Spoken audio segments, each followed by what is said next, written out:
Living in Singapore means I'm surrounded by clean streets, efficient transport, and all the conveniences you can think of. But there's something special about going back to the Philippines, the familiar faces, the food, and the energy that feels like home. It's just a short trip this time, only a couple of days, but I'm determined to make every moment count. I arrived at Changi Airport early in the morning. As always, it's spotless and organized, with that signature Singapore efficiency.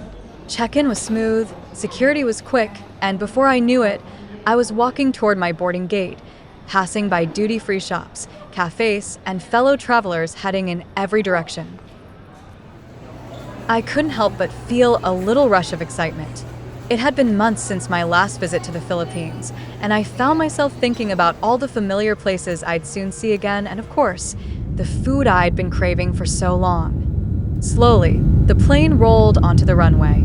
Moments later, we were climbing into the sky, and the familiar skyline of Singapore began to shrink beneath the clouds. The neat roads, the glimmering Marina Bay, the tiny ships in the harbor, all fading into the distance. After takeoff, the crew served noodle with chicken, simple but satisfying. Touchdown in the Philippines, warm air, Tagalog chatter, and that familiar energy that said, I'm home. There's a feeling you get when you return to a place that's part of you. It's hard to describe, but you feel it in the air, in the noise, in the way people look at you and smile. And with just a couple of days here, I knew exactly where to begin my adventure. Divisoria. To get to Divisoria, we hopped on a tuk-tuk. These small three-wheeled vehicles actually originated from Thailand, but they've found their way into the busy streets of Manila. It's a fun ride. You feel the breeze, hear the constant buzz of the city, and of course, dodge a little bit of traffic here and there. The moment I arrived at Divisoria, I was instantly reminded why this place is legendary. The streets are alive, every inch filled with people, stalls, and the constant hum of activity. It's not just a shopping area, it's a living, breathing marketplace that's been part of Manila's history for decades. This is where locals come to find the best prices, where small business owners stock up on goods, and where bargain hunters like me come just to soak up the energy. Everywhere you look, there's movement. Jeepneys with colorful designs pull up to unload passengers, tricycles squeeze through narrow spaces, and street vendors balance trays of snacks while weaving through the crowd. On both sides of the road, stalls spill out onto the pavement. You'll see rows of clothes hanging on racks, piles of shoes stacked high, bins of school supplies, and even vendors selling fresh fruit by the kilo. The air here is a mix of smells, the aroma of freshly cooked street food like kwek-kwek and fish balls, the faint scent of new clothes from fabric shops, and sometimes the earthy smell of produce coming in from the provinces. If you listen closely, you'll hear a unique symphony, vendors shouting their prices, customers haggling for a better deal, and the clatter of carts loaded with goods rolling over the uneven pavement. Divisoria is often called the hub of the trading industry in the Philippines, and for good reason. From clothing to toys, from electronics to fresh produce, if you can think of it, chances are you'll find it here. And the prices? They're often much cheaper than in big malls, especially if you know how to bargain. But Divisoria isn't just about shopping, it's about the experience. The energy here is contagious. Even if you don't buy anything, just walking around feels like stepping into the heart of Manila's hustle and bustle. I just got off the tuk-tuk, and the first thing that hits me is the buzz of Divisoria. The streets are alive. Jeepneys honking, vendors calling out their prices, and people moving in every direction, each with a mission. Right in front of me is the entrance to Divisoria Mall. The sidewalks are packed with stalls selling everything from t-shirts and hats to bags and phone accessories. You can smell the mix of street food from nearby carts, grilled barbecue, fried snacks, and sweet treats calling you over. As I make my way through the crowd, I pass by shoppers carrying large plastic bags, some even pulling carts loaded with goods. Everyone here looks like they know exactly where they're going, but I'm here to explore and take it all in. The mall entrance is just ahead, and I can already see signs pointing towards the basement market, my first stop today. Heading into the basement, the cooler air is filled with the smell of fresh produce and the buzz of vendors selling fish, meat, and chicken amid splashing water and lively chatter. A few steps away, the atmosphere shifts completely. The sharp scent of fresh fish and splashing water from the wet market fades, replaced by a warm mix of sweetness, earthiness, and color. This is the dry section of Divisoria's basement, and it's like stepping into a treasure trove. Every stall is a burst of personality, each one arranged in its own unique way, almost like every vendor is telling their own story. The first thing that catches your eye? Toys. So many toys. Brightly colored plastic cars, dolls in glittery dresses, toy guns with flashing lights, puzzles, stuffed animals, all stacked to the ceiling. Some are imported, but many are made locally, giving them that simple, nostalgic feel you don't see in big department stores anymore. The prices are unbeatable. A small action figure might go for 20 pesos, and battery-operated toys can be as low as 150 pesos. Parents come here to stretch their budget, and small store owners come to fill their shelves. A few stalls down, your senses are immediately pulled toward the candy section. Mountains of sweet treats, bags of chewy pastillas wrapped in colorful paper, local favorites like chalk nut and white rabbit, sour gummies, peanut brittle, lollipops in every shape and size. There's even specialty candy from the provinces. Yema from Bulacan, Otap from Cebu, Barcaron from Ilocos. Most candies are sold by weight, with bulk prices that can be almost half of what you'd pay in supermarkets. You'll often see store owners hauling away sacks of sweets that could keep a sari-sari store stocked for weeks. And then the native products, this is where Divisoria feels truly Filipino. Rows of woven baskets, hampers, bayongs, and mats made from bamboo, rattan, abaca, or pandan leaves. You can tell they're handmade by the tiny imperfections in the weave, proof that human hands, not machines, crafted them. Many of these items come from small communities in provinces like Quezon, Iloilo, and Bicol, where weaving has been a tradition for generations. A small woven basket here might cost you just 80 pesos, while large, intricately patterned hampers can go for around 300 pesos, still far cheaper than boutique prices in the city's upscale malls. You'll also find practical household tools, wooden ladles and spatulas, winnowing trays for rice, coconut graters, mortar and pestle sets carved from stone, and colorful plastic containers stacked in neat towers. Even the simplest items here seem to carry a story, often tied to rural Filipino life and traditions. The energy here is constant and contagious. Vendors call out their prices with enthusiasm, offering bundle deals if you buy in bulk. Shoppers haggle with quick back-and-forth banter, sometimes walking away only to be called back with the magic words, "Okay, last price." Laughter often follows, and another sale is made. And it's not just the products that keep people coming back, it's the history. Divisoria has been a trading hub since the Spanish colonial period, when it was an open-air market where Filipino and Chinese traders exchanged goods from the provinces and imported items from across Asia. Over time, stalls became permanent, buildings rose around them, and the market adapted to every generation's needs while still keeping that raw, bustling charm. Today, the dry section is more than just a shopping spot. It's a living, breathing part of Manila's culture. You don't just leave with things you bought. You leave with the sound of vendors' voices still in your ears, the smell of bamboo and candy lingering in the air, and that unbeatable feeling of having discovered something special, even if it only cost you a few pesos. After exploring stall after stall, we couldn't resist. The toys here are just too tempting, especially with prices this low. We ended up picking out a metallic blue-green remote control car with a bold orange interior, sleek, eye-catching, and surprisingly well-made for something that costs only a fraction of what we'd pay in Singapore. As we were paying, I took the chance to get a closer look through my camera. The lens caught everything: rows of toy trucks, helicopters, robots that light up, and even those old-school wind-up toys that instantly bring back childhood memories. You can see the vendors' pride as they arrange their shelves, knowing each item could be a child's new favorite plaything. What I love most here is that it's not just about buying, it's about the experience. You walk away not only with a bag in your hand, but also with the sound of the market, the friendly smiles, and the little stories you've collected from each stall.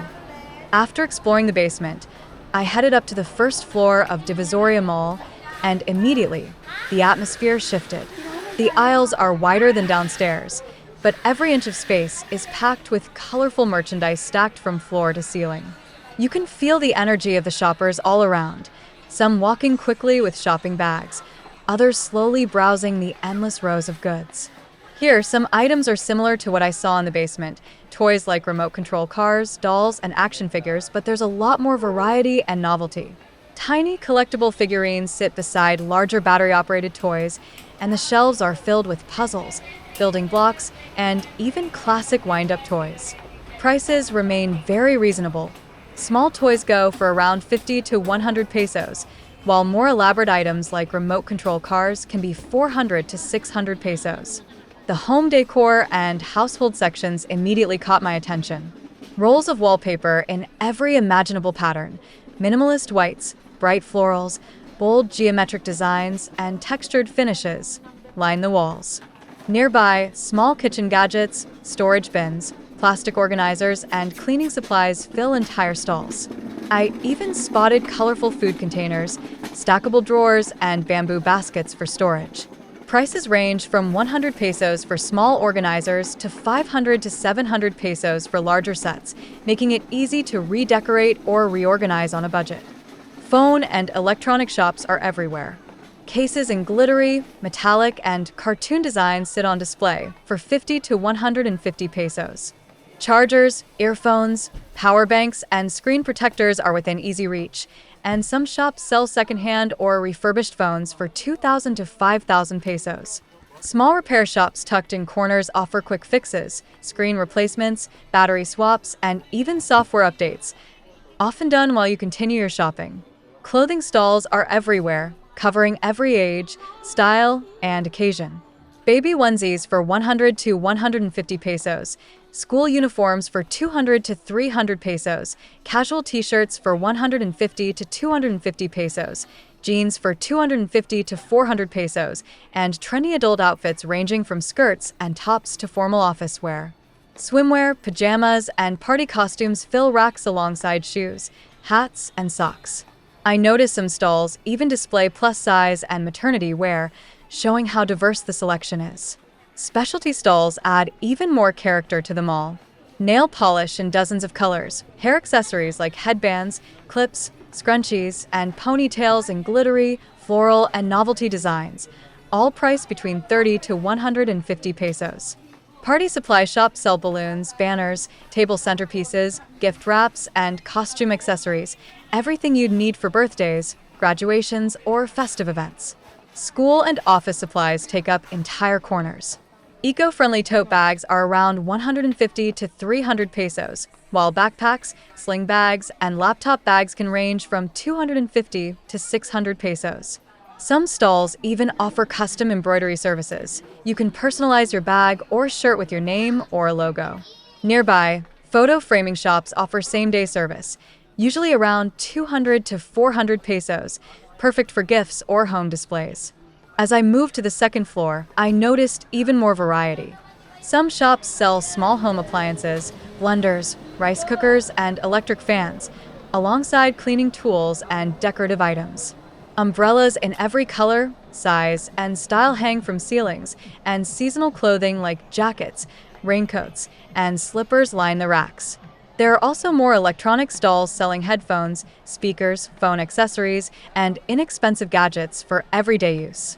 On the third and top floor, the mall opens up into a wide area dominated by a food court.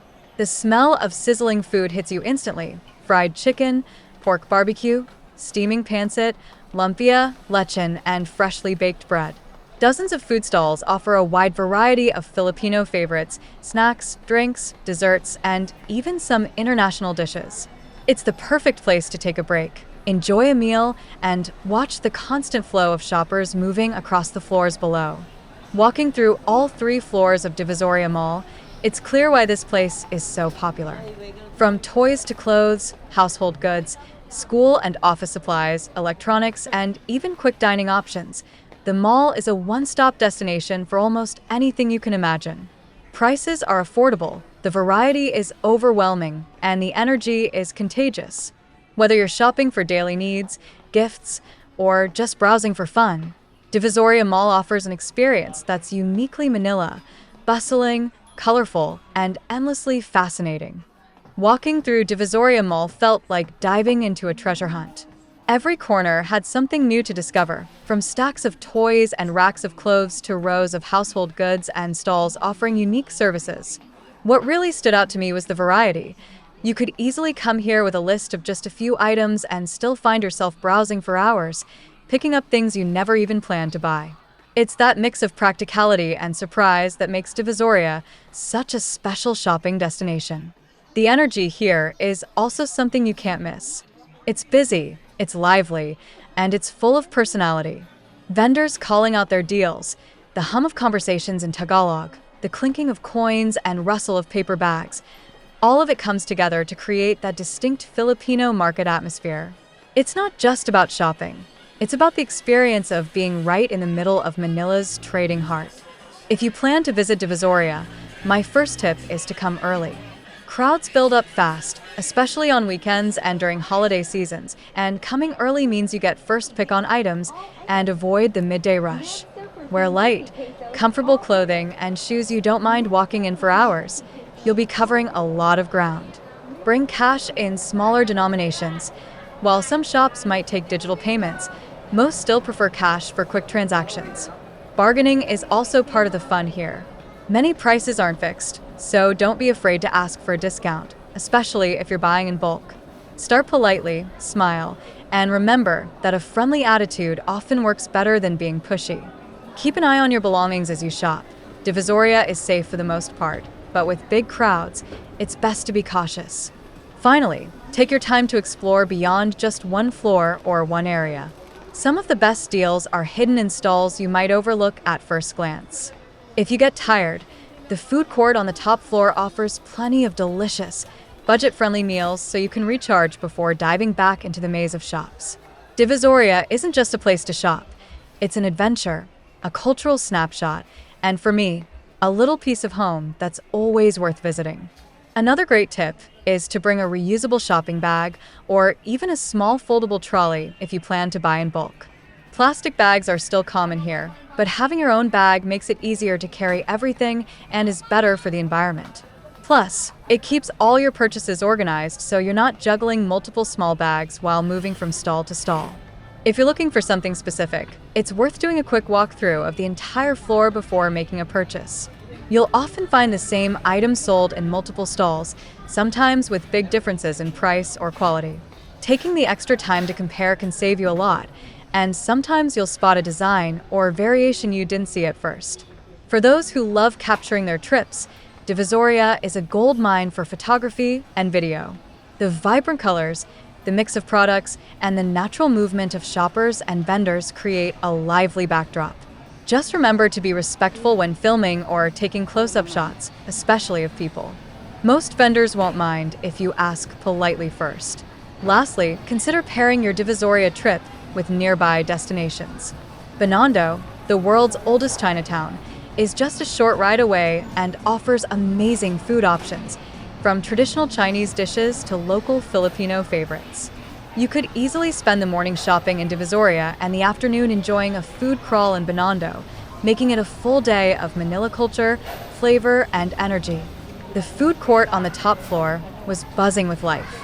The smell of sizzling barbecue, steaming rice, and sweet treats like halo halo and turon filled the air.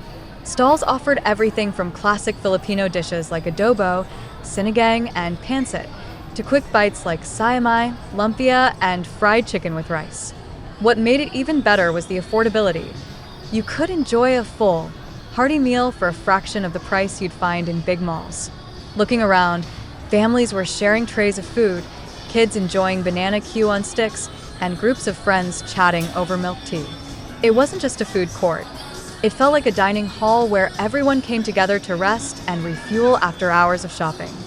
After taking in the food scene, I continued strolling through the aisles, realizing just how much ground I had already covered, from the basement's wet and dry sections to these upper floors lined with endless rows of stalls. Every corner seemed to hold something new, and even though I had explored so much, I still felt like there was always more waiting to be discovered. With every corner offering something new to see, smell, or taste, Divisoria isn't just a place to shop. It's an experience you can lose yourself in for hours. If you enjoyed exploring it with me, don't forget to like this video, subscribe to the channel, and hit the bell so you won't miss the next adventure.